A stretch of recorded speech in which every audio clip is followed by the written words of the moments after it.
Okay, hi guys, my name is Kianna, and today my claim is going to be that nationwide servers should all be paid minimum wage.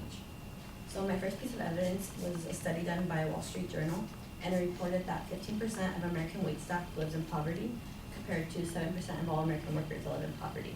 And this could be due to the fact that in many states, the minimum wage for tipped workers can be as low as like around $2, and they get 63% of their wages from customer gratuity.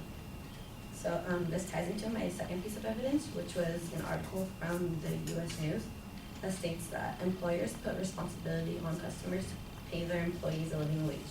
So this means that servers, if they aren't tipped like 15 to 20%, they would suffer greatly. And I personally know people in Georgia and California that they rely on their tips to make ends meet like monthly.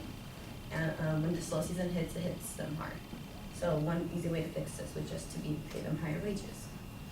My third piece of evidence is an example from the AP Regional State Report, and it states that many female workers tolerate sexual harassment instead of reporting it because they want the tips.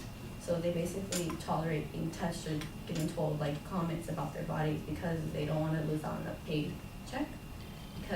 But if they were paid they say that if they were paid higher, then it wouldn't matter that much. They would be more likely to speak up about it because at that point the tip would be a bonus instead of their actual paycheck. A lot of these workers are hopping on the Me Too train to try and get their voices heard. And the Me Too movement is online. People are posting and sharing their sexual harassment stories in hopes of bringing awareness to the whole subject. So in California, the minimum wage is $11, and depending on your county, it can be higher. But in Georgia, the minimum wage for tipped workers is $2.13. And if their tips don't add up to $7.25 an hour, the employers have to meet it. However, I think that it just sucks that waiters have to rely on customer gratuity to make their ends meet instead of their employers actually paying them. So due to these sources and my personal knowledge, I believe servers around the nation should all be paid the national minimum wage instead of the tipped workers' wage.